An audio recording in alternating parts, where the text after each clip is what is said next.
Little Dorrit by Charles Dickens. Book 2, Riches. Chapter 15. No just cause or impediment why these two persons should not be joined together. Mr. Dorrit, on being informed by his elder daughter that she had accepted matrimonial overtures from Mr. Sparkler, to whom she had plighted her troth, received the communication at once with great dignity, and with a large display of parental pride. His dignity dilating with the widened prospect of advantageous ground from which to make acquaintances, and his parental pride being developed by Miss Fanny's ready sympathy with that great object of his existence. He gave her to understand that her noble ambition found harmonious echoes in his heart, and bestowed his blessing on her, as a child brimful of duty and good principle, self-devoted to the aggrandizement of the family name. To Mr. Sparkler, when Miss Fanny permitted him to appear, Mr. Dorrit said he would not disguise that the alliance Mr. Sparkler did him the honour to propose was highly congenial to his feelings, both as being in unison with the spontaneous affections of his daughter Fanny, and as opening a family connection of a gratifying nature with Mr. Merdle, the master spirit of the age. Mrs. Merdle also, as a leading lady, rich in distinction, elegance, grace, and beauty, he mentioned in very laudatory terms. He felt it his duty to remark, he was sure a gentleman of Mr. Sparkler's fine sense would interpret him with all delicacy, that he could not consider this proposal definitely determined on until he should have had the privilege of holding some correspondence with Mr. Merdle, and of ascertaining it to be so far accordant with the views of that eminent gentleman, as that his, Mr. Dorrit's, daughter would be received on that footing which her station in life, and her dowry, and expectations warranted him in requiring that she should maintain in what he trusted he might be allowed, without the appearance of being mercenary, to call the eye of the great world. While saying this, which his character as a gentleman of some little station, and his character as a father, equally demanded of him, he would not be so diplomatic as to conceal that the proposal remained in hopeful abeyance and under conditional acceptance, and that he thanked Mr. Sparkler for the compliment rendered to himself and to his family. He concluded with some further and more general observations on the character of an independent gentleman, and the character of a possibly too partial and admiring parent. To sum the whole up shortly, he received Mr. Sparkler's offer very much as he would have received 3 or 4 half-crowns from him in the days that were gone. Mr. Sparkler, finding himself stunned by the words thus heaped upon his inoffensive head, made a brief though pertinent rejoinder, the same being neither more nor less than that he had long perceived Miss Fanny to have no nonsense about her, and that he had no doubt of its being all right with his governor. At that point the object of his affections shut him up like a box with a spring lid, and sent him away. Proceeding shortly afterwards to pay his respects to the bosom, Mr. Dorrit was received by it with great consideration. Mrs. Merdle had heard of this affair from Edmund. She had been surprised at first, because she had not thought Edmund a marrying man. Society had not thought Edmund a marrying man. Still, of course she had seen, as a woman, we women did instinctively see these things, Mr. Dorrit, that Edmund had been immensely captivated by Miss Dorrit, and she had openly said that Mr. Dorrit had much to answer for in bringing so charming a girl abroad to turn the heads of his countrymen. "Have I the honour to conclude, madam," said Mr. Dorrit, "that the direction which Mr. Sparkler's affections have taken is approved of by you?" "I assure you, Mr. Dorrit," returned the lady, "that personally I am charmed." That was very gratifying to Mr. Dorrit. "Personally," repeated Mrs. Merdle, "charmed." This casual repetition of the word personally moved Mr. Dorrit to express his hope that Mr. Merdle's approval too would not be wanting. "I cannot," said Mrs Merdle. Take upon myself to answer positively for Mr Merdle. Gentlemen, especially gentlemen who are what society calls capitalists, having their own ideas of these matters. But I should think, merely giving an opinion, Mr Dorrit, I should think Mr Merdle would be upon the whole,' here she held a review of herself before adding at her leisure, 'quite charmed.' At the mention of gentlemen whom society called capitalists, Mr Dorrit had coughed, as if some internal demur were breaking out of him. Mrs Merdle had observed it, and went on to take up the cue. 'Though, indeed, Mr Dorrit, it is scarcely necessary for me to make that remark, except in the mere openness of saying what is uppermost to one whom I so highly regard, and with whom I hope I may have the pleasure of being brought into still more agreeable relations.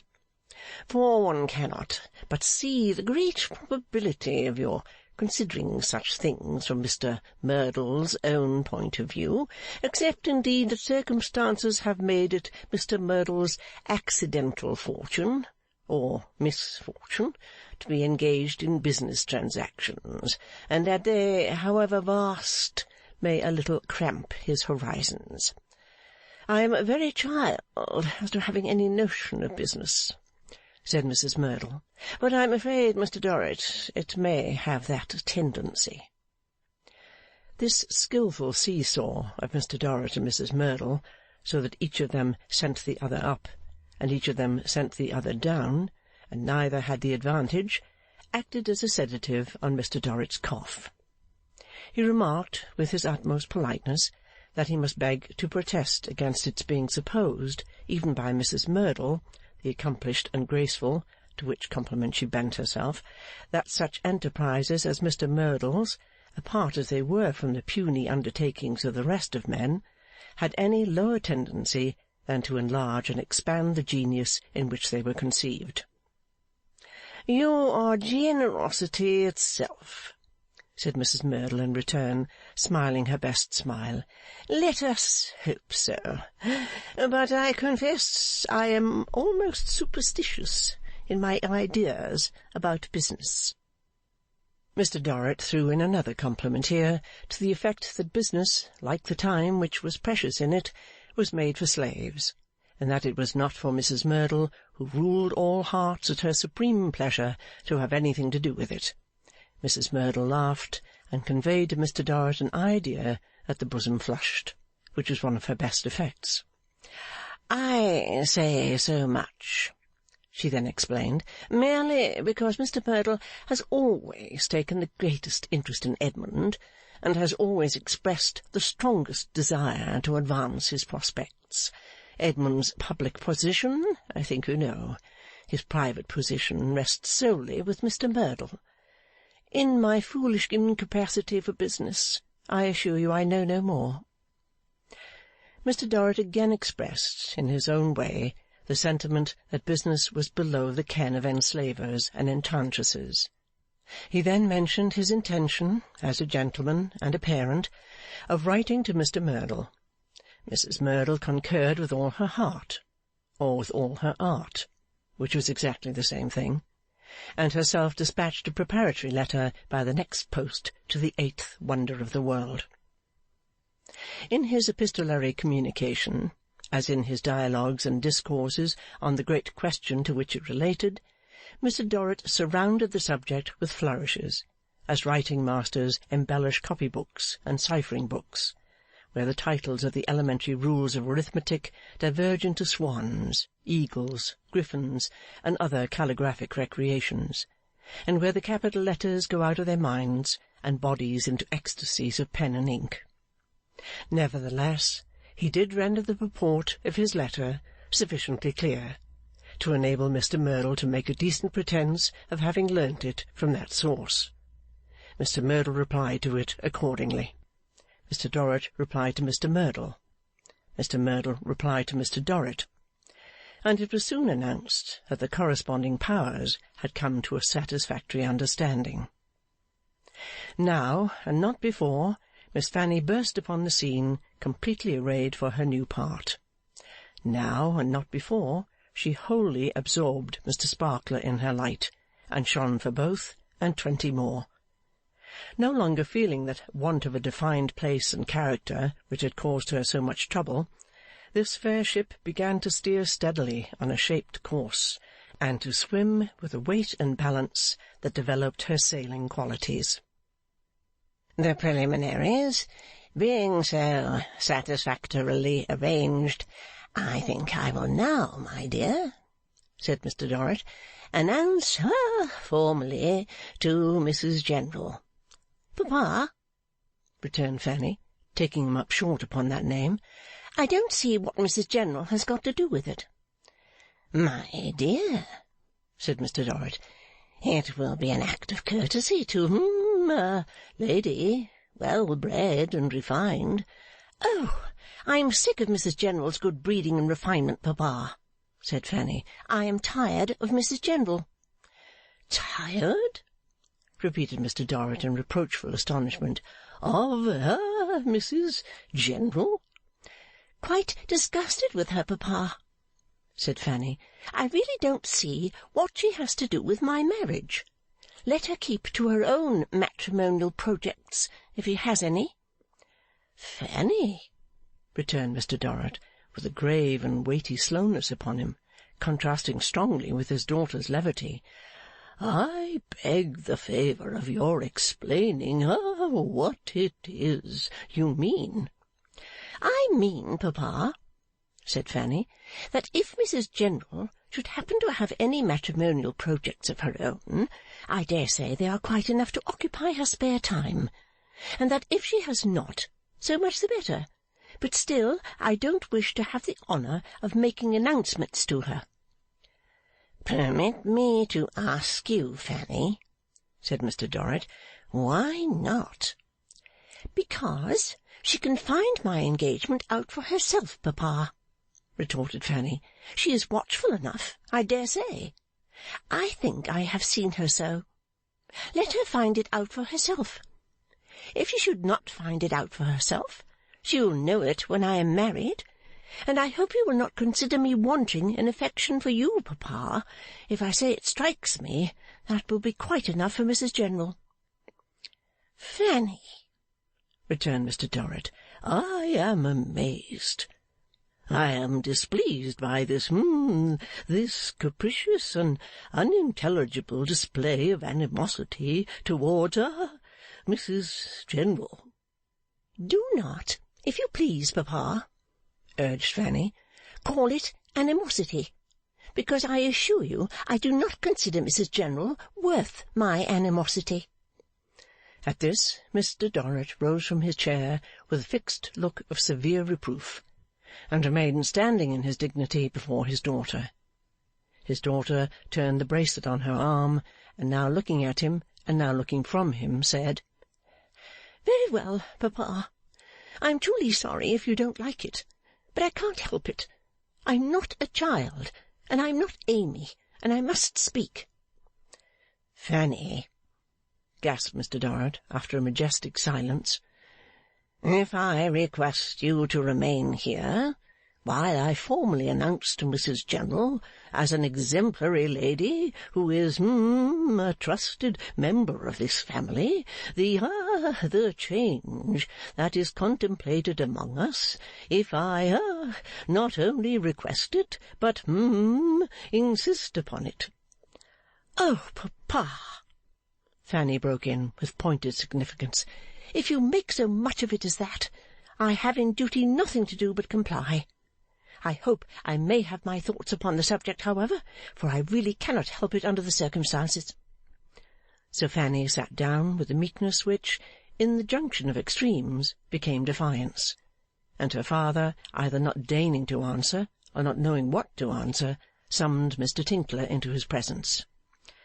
Mrs. General. Mr. Tinkler, unused to receive such short orders in connection with the fair varnisher, paused. Mr. Dorrit, seeing the whole Marshalsea and all its testimonials in the pause, instantly flew at him with, How dare you, sir? What do you mean? beg your pardon, sir,' pleaded Mr. Tinkler. 'I was wishful to know.'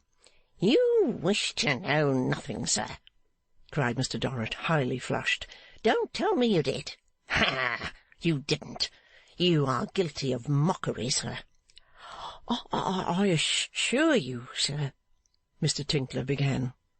'Don't assure me,' said Mr. Dorrit. 'I will not be assured by a domestic.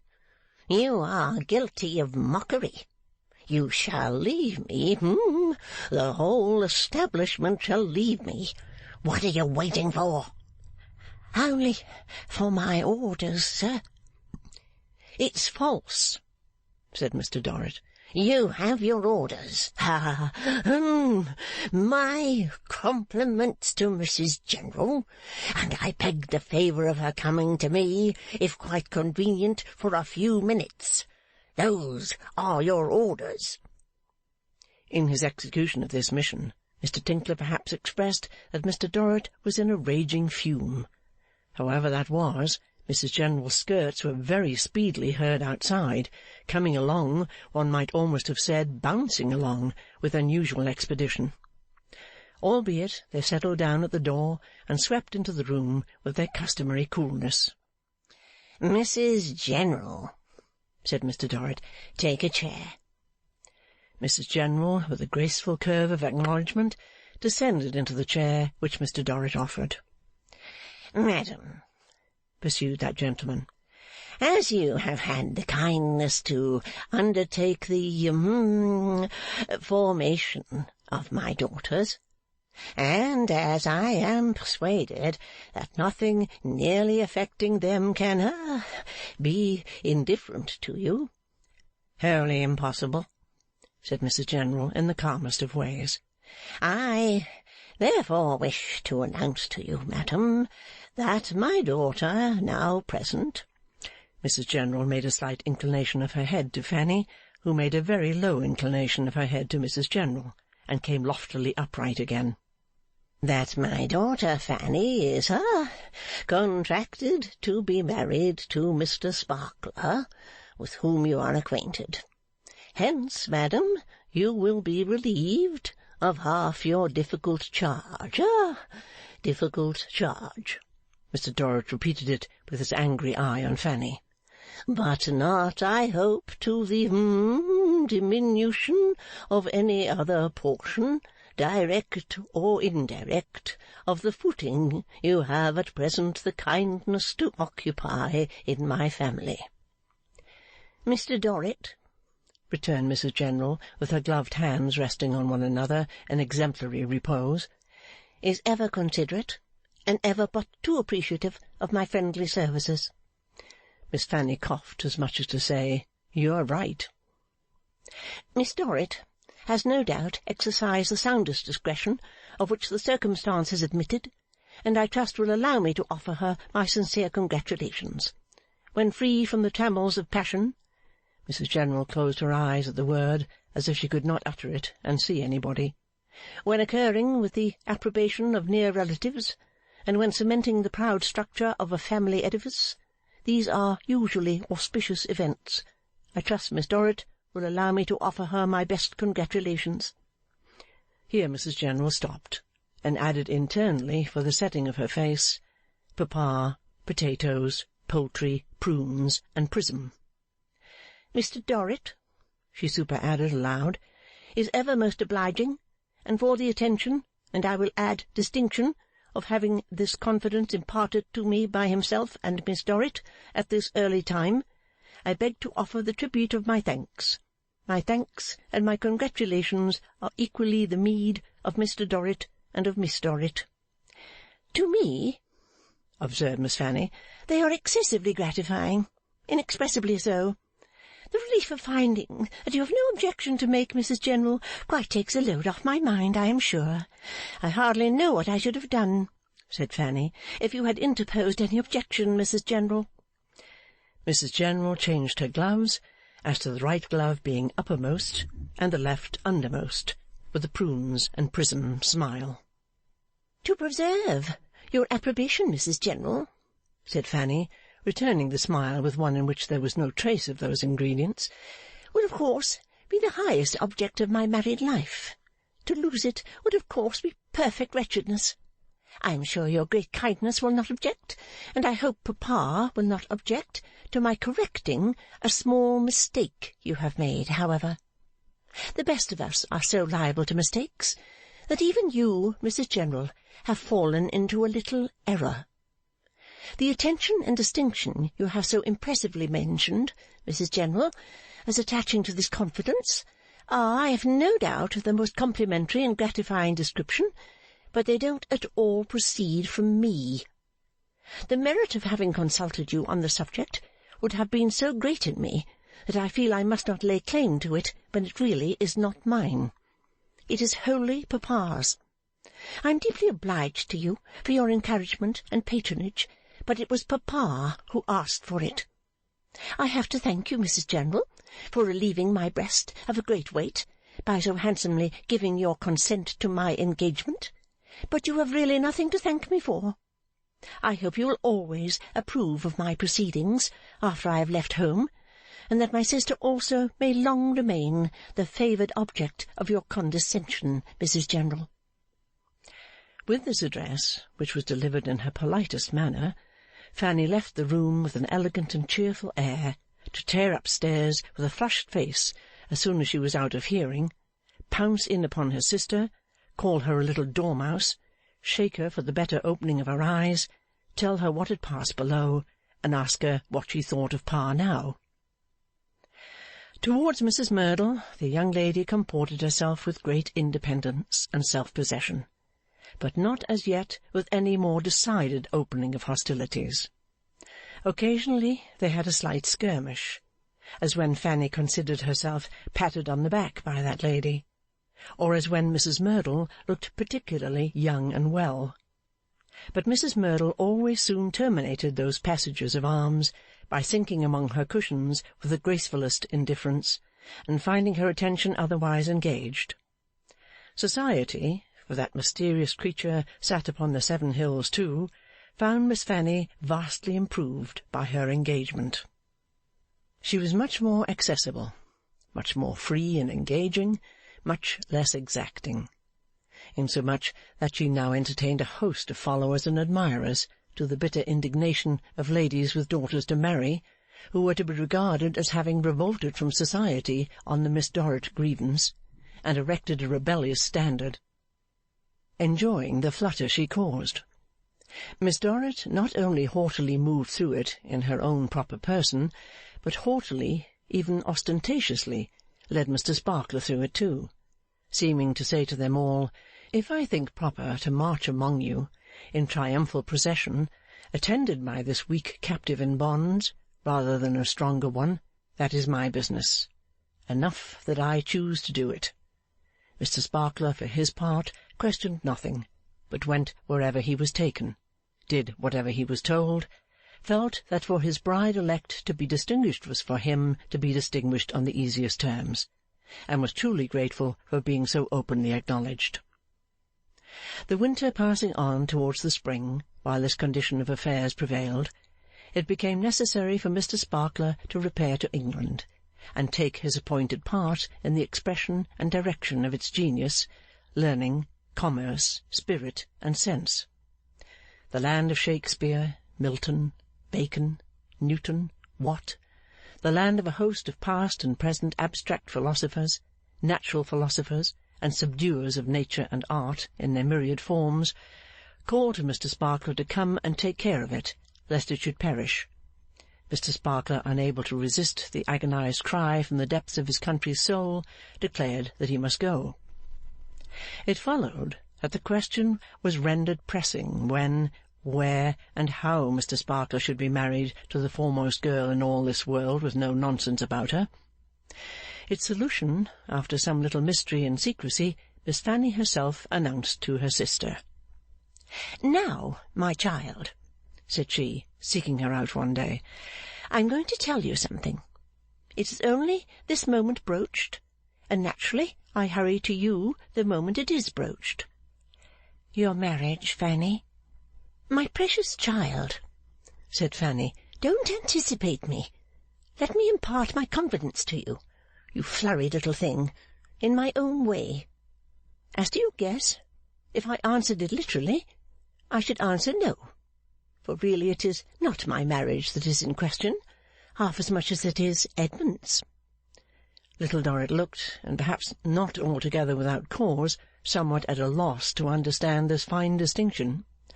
"I am in no difficulty," exclaimed Fanny, "and in no hurry. I am not wanted at any public office, or to give any vote anywhere else. But Edmund is. And Edmund is deeply dejected at the idea of going away by himself, and indeed I don't like that he should be trusted by himself. For, if it's possible, and it generally is, to do a foolish thing, he is sure to do it." As she concluded this impartial summary of the reliance that might be safely placed upon her future husband, she took off, with an air of business, the bonnet she wore, and dangled it by its strings upon the ground. "It is far more Edmund's question, therefore, than mine. However, we need say no more about that. That is self-evident on the face of it. Well, my dearest Amy, the point arising, is he to go by himself, or is he not to go by himself? This other point arises, are we to be married here and shortly, or are we to be married at home months hence?" "I see I am going to lose you, Fanny." "What a little thing you are!" cried Fanny, half tolerant and half impatient, "for anticipating one. Pray, my darling, hear me out. That woman," she spoke of Mrs. Merdle, of course, "remains here until after Easter. So, in the case of my being married here and going to London with Edmund, I should have the start of her. That is something. Further, Amy, that woman being out of the way, I don't know that I greatly object to Mr. Merdle's proposal to Pa that Edmund and I should take up our abode in that house, you know, where you once went with a dancer, my dear, until our own house can be chosen and fitted up. Further still, Amy, Papa having always intended to go to town himself in the spring, you see, if Edmund and I were married here, we might go off to Florence, where Papa might join us, and we might all three travel home together. Mr. Merdle has entreated Pa to stay with him in that same mansion I have mentioned, and I suppose he will. But he is master of his own actions, and upon that point, which is not at all material, I can't speak positively."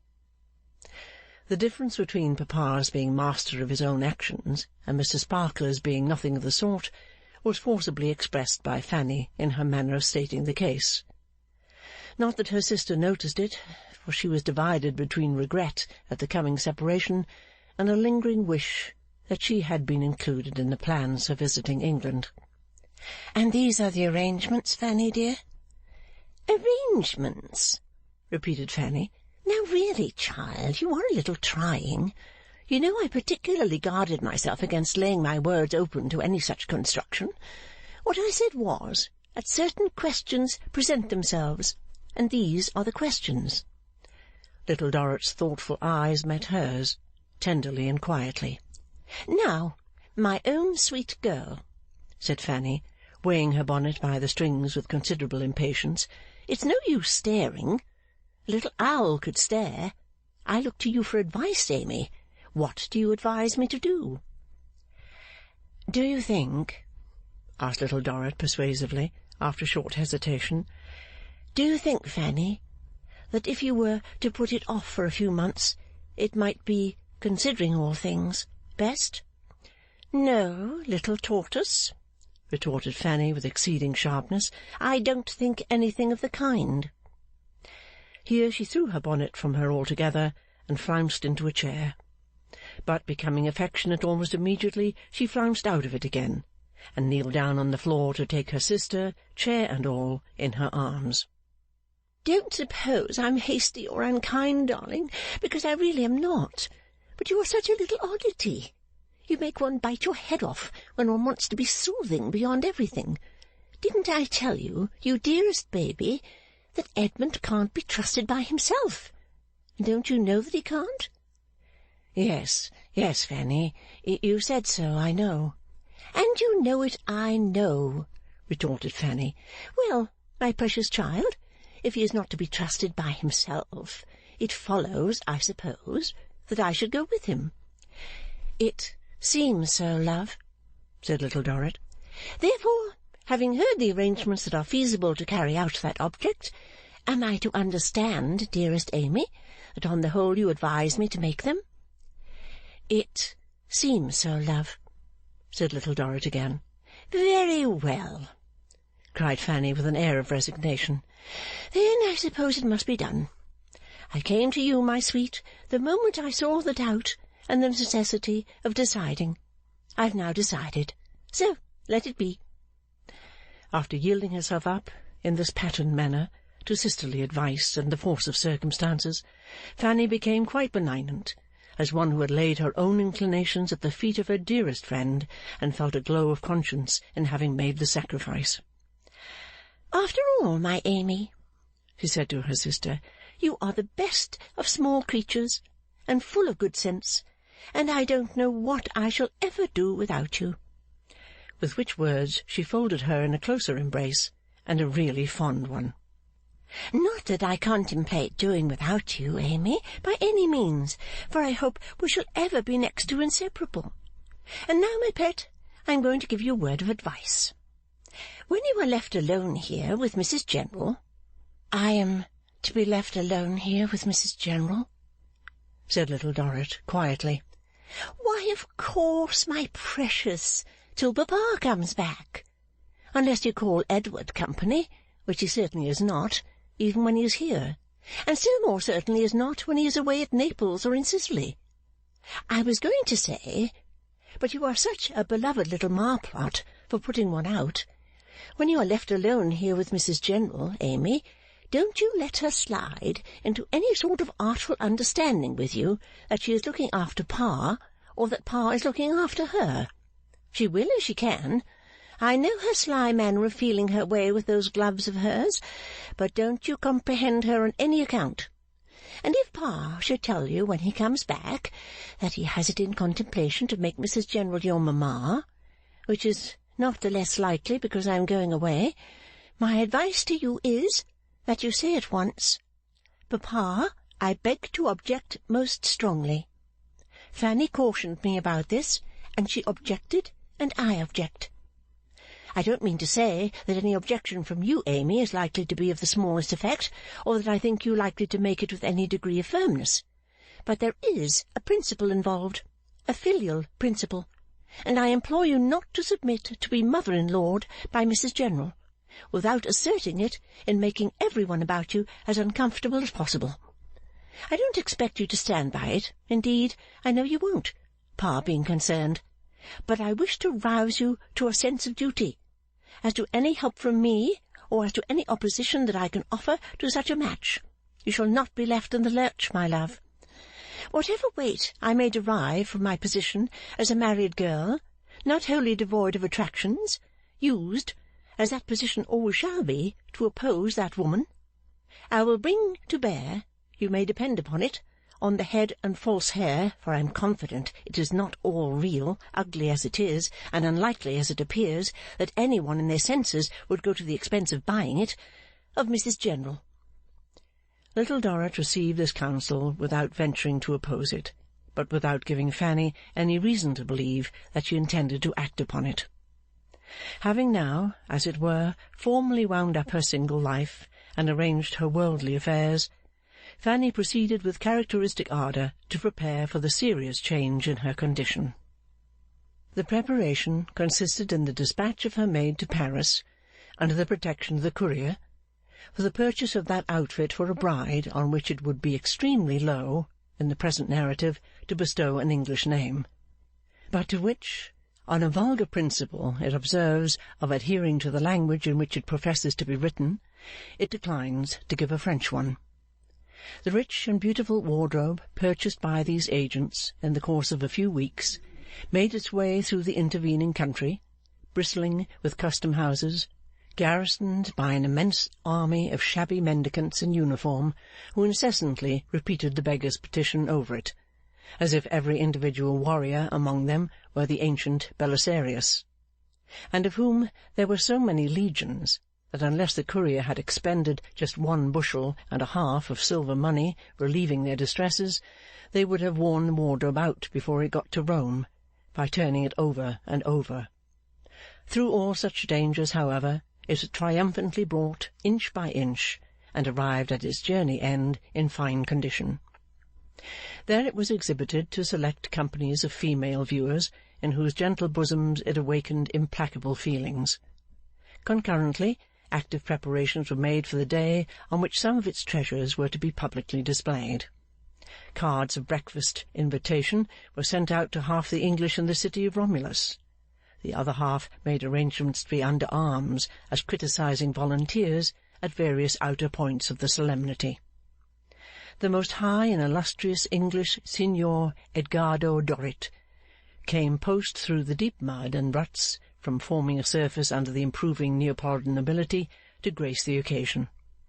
The best hotel and all its culinary myrmidons were sent to work to prepare the feast.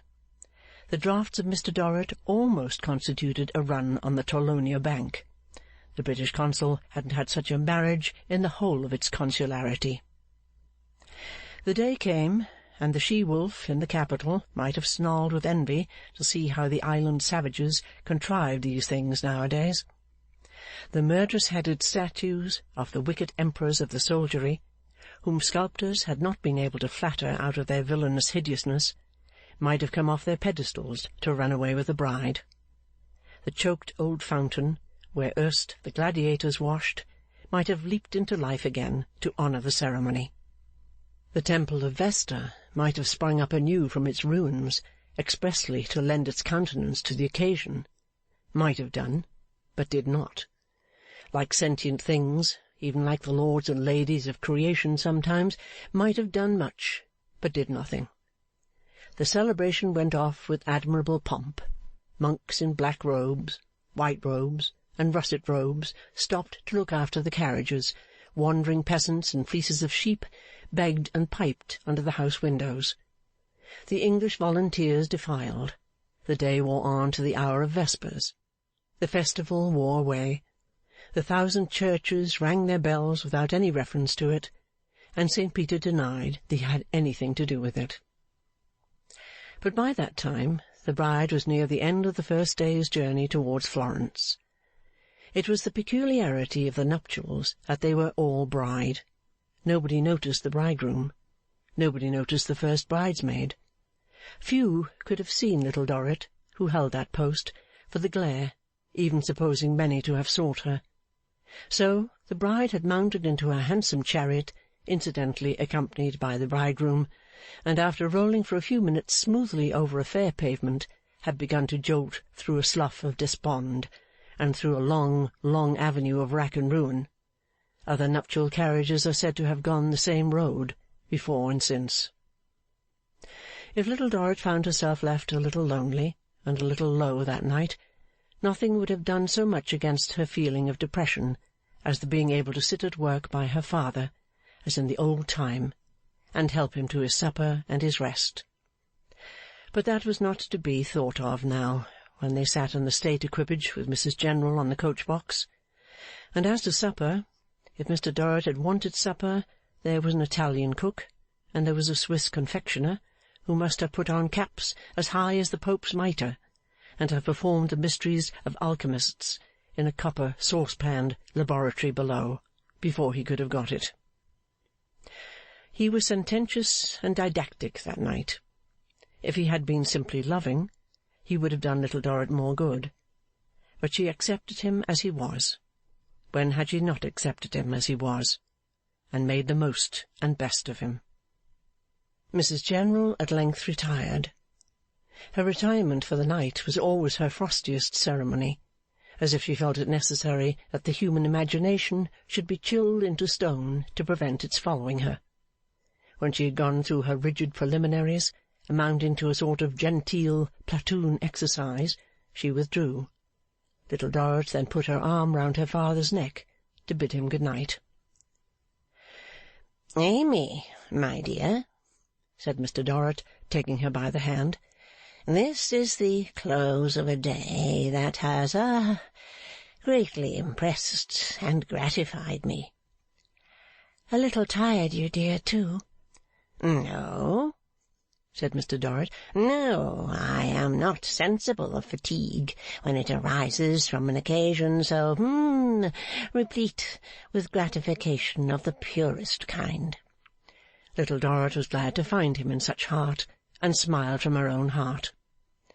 My dear, he continued, this is an occasion, teeming with a good example.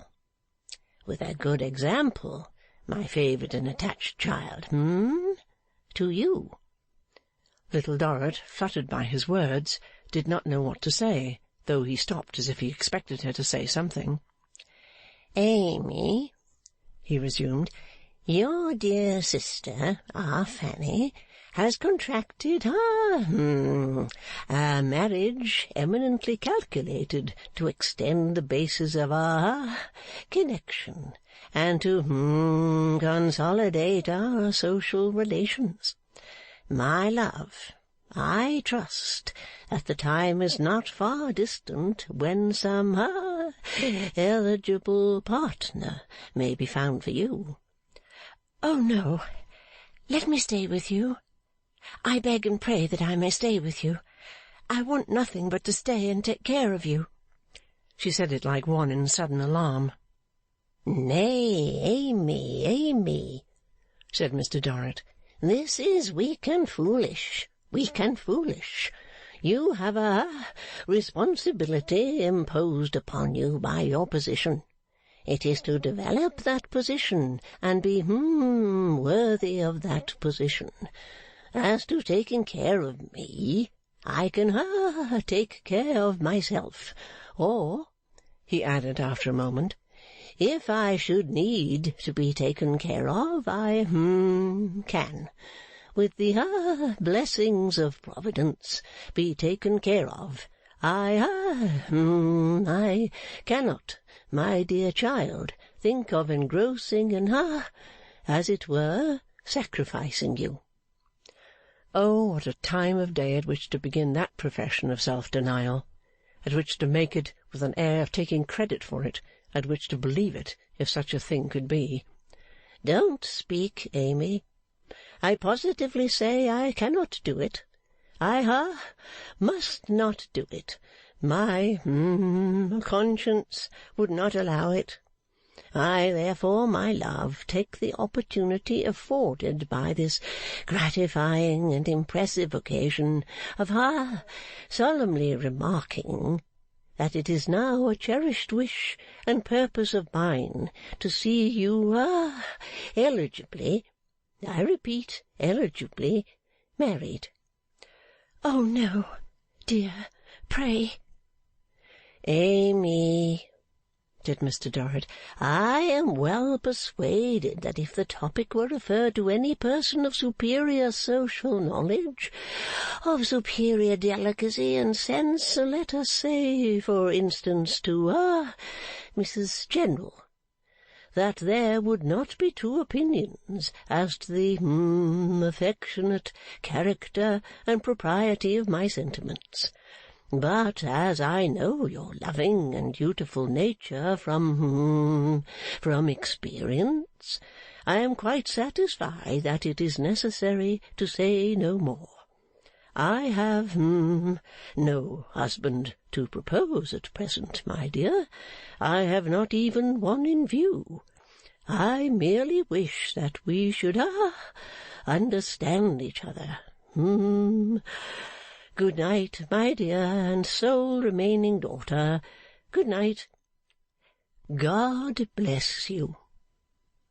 If the thought ever entered Little Dorrit's head that night, that he could give her up lightly now in his prosperity, and when he had it in his mind to replace her with a second wife, she drove it away. Faithful to him still, as in the worst times through which she had borne him single-handed, she drove the thought away, and entertained no harder reflection in her tearful unrest than that he now saw everything through their wealth, and through the care he always had upon him that they should continue rich and grow richer. They sat in their equipage of state with Mrs General on the box for 3 weeks longer, and then he started for Florence to join Fanny.